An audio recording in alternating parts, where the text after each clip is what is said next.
नमस्कार, मैं मेघा हिंदुस्तानी स्वागत करती हूँ आपका माटी के लाल पर। हरियाणा और जम्मू कश्मीर के चुनावों की तारीख जो है उसका ऐलान हो गया है और इसको लेकर अब सियासी गर्माहट भी बढ़ गई है और काफी लाजमी और वाजिब भी है, क्योंकि हरियाणा जो है वो काफी हॉटस्पॉट रहा है। क्योंकि अभी हाल में ज्यादा समय नहीं हुआ है, मनोहर लाल खट्टर को हटाकर नयाब सिंह सैनी को मुख्यमंत्री बनाया जाता है और बहुत से विवादों में हरियाणा रहा भी है। लेकिन आज चर्चा करने वाले हैं दोनों ही चुनावों का क्या मायने हैं और कैसे दोनों ही पार्टियां लग गई है अपना दमखम जो है पूरा का पूरा जान झोंक कर, ताकि चुनाव में जो है बेहतर प्रदर्शन किया जा सके।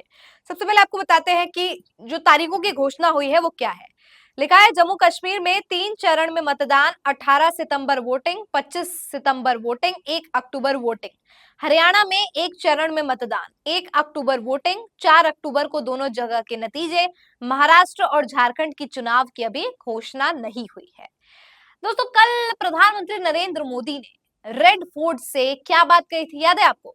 कहा था कि एक राष्ट्र में एक चुनाव होने चाहिए। अब इस पर कांग्रेस ने तंज कसा और पवन खेड़ा ने कहा है कि 4 राज्यों में नहीं करा पा रहे एक साथ चुनाव और पीएम बात कर रहे हैं एक देश एक चुनाव की। तो ये कांग्रेस का तंज अपने आप में बहुत ज्यादा जबरदस्त है, क्योंकि प्रधानमंत्री कहते हैं कि इतने ज्यादा पैसे, इतने ज्यादा समय बर्बाद होता है अगर देश में एक समय चुनाव नहीं होता है। तो ऐसे में वो एक देश में एक चुनाव ही करवाना चाहते हैं, लेकिन यहाँ पर 4 राज्यों में भी एक साथ चुनाव नहीं हुआ है। खैर, बात करते हैं हरियाणा की। तो हरियाणा की अगर मैं बात करूं तो बहुत से आजकल पोस्ट ऐसे वायरल हो रहे हैं जिसमें दिखाने का प्रयास किया जा रहा है कि कांग्रेस के अंदर सब कुछ ठीक नहीं है और बहुत सी ऐसी खबरें भी निकल कर आ रही है। लेकिन क्या सच्चाई आपको बताते हैं। देखिए, लिखा है हरियाणा कांग्रेस में गुटबाजी पोस्ट पर एफआईआर, हुड्डा बनाम सुरजेवाला के बयान वायरल। कांग्रेस बोली पार्टी नेताओं को बदनाम करने की साजिश। हरियाणा कांग्रेस में गुटबाजी का मजाक उड़ाने के लिए सोशल मीडिया पर फर्जी पोस्ट किए जा रहे हैं। कांग्रेस प्रदेश कमेटी इन पोस्ट को गंभीरता से ले रही है। कांग्रेस के पूर्व मुख्यमंत्री भूपेंद्र सिंह हुड्डा और राज्यसभा सांसद रणदीप सिंह सुरजेवाला की पोस्ट वायरल हो रही है। कांग्रेस ने इस पोस्ट को पूरी तरह से फर्जी बताया है और पोस्ट को लेकर कांग्रेस की तरफ से गुरुग्राम साइबर थाने में शिकायत भी दर्ज की है। जाहिर तौर पर बीजेपी का आईटी सेल इतना एक्टिव हो ही गया होगा कि हरियाणा में असली माहौल क्या है, जो सी वोटर सर्वे क्या है, वो आपको बताती हूँ, फिर आपको समझ आएगा कि क्यों इस प्रकार की चीजें जो है वायरल हो रही है। तो आइए सीधा नजर डालते हैं कि क्या जो है यहाँ पर सामने आ रहा है। लिखा है, एबीपी न्यूज की खबर है, लिखा है सी वोटर्स के डायरेक्टर यशवंत देशमुख ने क्यों कहा कि हरियाणा में कांग्रेस का काम आसान हो जाएगा। तो यहाँ पर इस तरीके की रणनीति कांग्रेस की तरफ से बन रही है और भाजपा का यहाँ पर जो है बुरा हाल होने वाला है। और ये खुद सी वोटर के डायरेक्टर यशवंत देशमुख कह रहे हैं। इसको लेकर देखिए एक और अमर उजाला की हेडलाइन देखिए, लिखा है हरियाणा इलेक्शन 2024 कांग्रेस का एजेंडा हरियाणा में बढ़ाएगा बीजेपी की मुश्किलें। यानी जमीनी स्तर पर भी कांग्रेस काफी ज्यादा एक्टिव हो गई है। एक वीडियो में मैंने आपको बताया था कि कैसे कांग्रेस हरियाणा से लेकर दिल्ली और महाराष्ट्र और तमाम जगह जो है पार्टी नेतृत्व का जो है बैठकें हो रही है, चर्चा हो रही है, रणनीति तैयार की जा रही है और अब यही रणनीति से भाजपा जो है मुश्किलों में फंसने वाली है। इसको लेकर दीपेंद्र हुड्डा ने लिखा है, आज पिहोवा विधानसभा में जब से हरियाणा मांगे हिसाब के तहत कांग्रेस ने 15 सवाल पूछे हैं, पूरी भाजपा घबराई और तिलमिला गई है।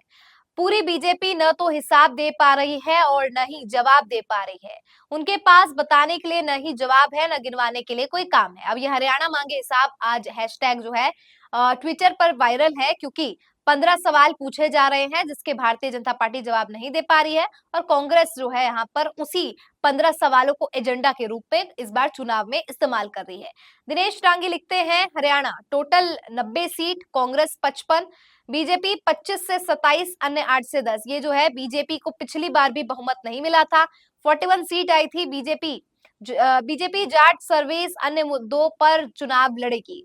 कांग्रेस को जाट और एससी वोट एक इस बार एक तरफा, खिलाड़ी और किसान आंदोलन का पूरा फायदा कांग्रेस को। तो ये 90 सीटों का कुछ आकलन बताया है और बताया गया है कि कांग्रेस को 55 सीटें मिल सकती है, बीजेपी को 25 से 27, और कहा है कि कांग्रेस को जो है एससी वोट और जाट वोट एक तरफा मिलने वाली और खिलाड़ी और किसान आंदोलन जो ये 2 मुद्दे देश में हुए हैं उसका भरपूर फायदा कांग्रेस को हरियाणा विधानसभा चुनाव में मिलने वाला है।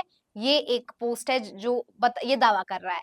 अब दोस्तों, अगर मैं आपको बताऊं महाराष्ट्र की क्या खबर आ रही है, हालांकि महाराष्ट्र और झारखंड के अभी चुनावों के तारीखों का ऐलान नहीं हुआ है, लेकिन फिर भी ये खबर जरूरी है। लिखा है, biggest breaking, Uddhav Thackeray said that he is ready to support any CM face backed by the Congress and NCP. I don't care if I'm candidate or not, we must defeat the BJP. The unity will topple BJP from Maharashtra.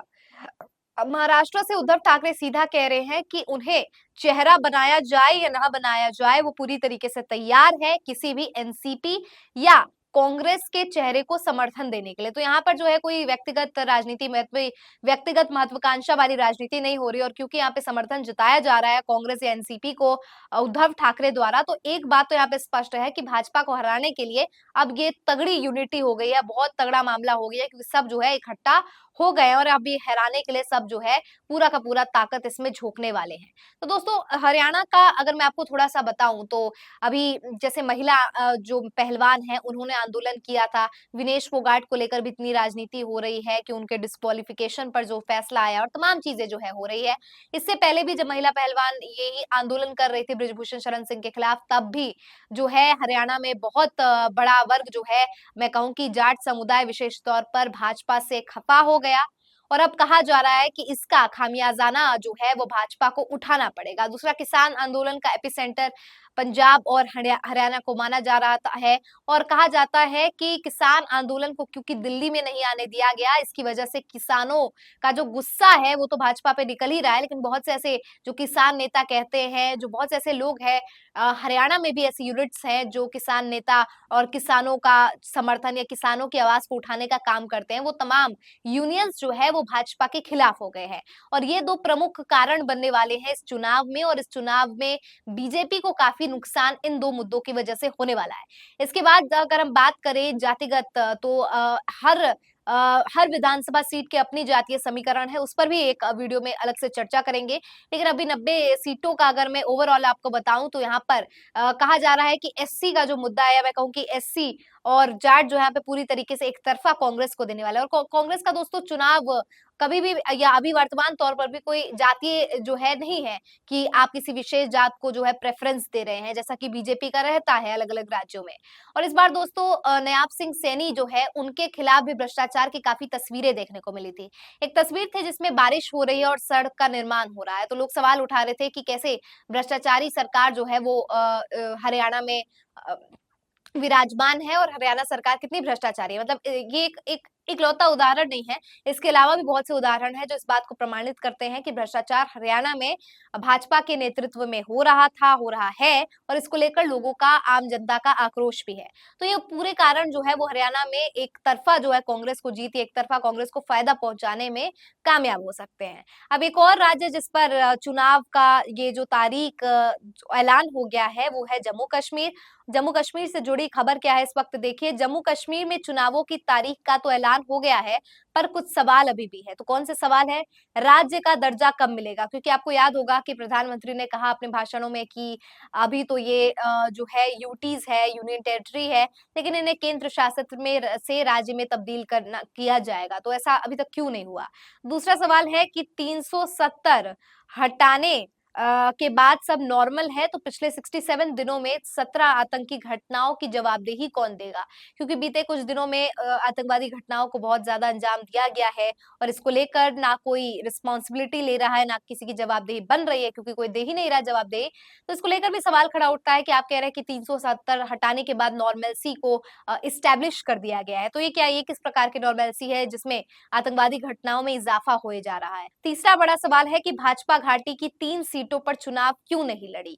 तो ये 3 ऐसे सवाल हैं जो अभी इस वक्त जम्मू कश्मीर से निकल कर आ रहे हैं और लोगों के मन में भी विद्यमान है, और इन सवालों पर ही बुद्धिजीवियों के बीच चर्चा भी है कि आखिर जम्मू कश्मीर में जो वायदे किए गए, जो आपने कहा कि ऐसा इंफ्रास्ट्रक्चर लाएंगे, ये लाएंगे, वो लाएंगे, लद्दाख को और डेवलप करेंगे, वो सारी चीजें धरातल पर क्यों नहीं मुकम्मल कर पाए हैं मोदी सरकार, ये जम्मू कश्मीर की खबर है। यानी दोस्तों एक तरफ हरियाणा तो एक तरफ जम्मू कश्मीर। हरियाणा में जहां पर कांग्रेस को हराना मुश्किल हो सकता है, वहीं पर अगर मैं हरियाणा की बात करूं तो भारतीय जनता पार्टी, क्योंकि कांग्रेस को हराना अब रणनीति के तहत तो नहीं संभव हो पा रहा है, इसीलिए अब इस प्रकार की अगर आप खबरें देख रहे हैं कि हरियाणा में कांग्रेस के बीच सब कुछ ठीक नहीं है, राहुल गांधी मना रहे हैं किसी को, तो कोई नेता जो है एक दूसरे को मना रहा है, इस प्रकार की अगर आपके पास खबर आ रही है तो बहुत सी अधिकतर उसमें जो खबरें हैं वो फेक है, क्योंकि अब ऐसा कुछ है नहीं। शुरुआत में ऐसी खबर आई थी साठ गांठ की, लेकिन वो किसी भी दो पार्टियों के बीच में अगर कोई गठबंधन में है तो इस प्रकार की खबर खबरें जो है वो आ सकती है। लेकिन इस प्रकार से खबरों को फेक न्यूज का फॉर्म देना और प्रोपेगेंडा फैलाना ये बीजेपी आईटी सेल का पुराना तरीका है,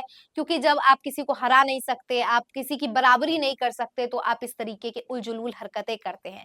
खैर एक और वीडियो इस पर बनेगी और इस पे हम आपको विस्तृत बताएंगे हरियाणा विधानसभा चुनाव के बारे में, विशेष तौर पर बताएंगे कि किन सीट पर एनालिसिस भी करेंगे, और एक और वीडियो बनाएंगे जिसमें उत्तर प्रदेश के 10 जो सीटें हैं उस पर भी चर्चा की जाएगी, ताकि एक बेहतर आपको समझ पाए कि कैसे उत्तर प्रदेश में कौन सी पार्टी लीड कर सकती है और हरियाणा में क्या हिसाब हो सकता है। खैर, आपकी क्या राय है पूरी रिपोर्ट पर, मुझे कमेंट सेक्शन के जरिए बताइए। फिलहाल मुझे दीजिए इजाजत और देखते रहिए माटी के लाल। धन्यवाद।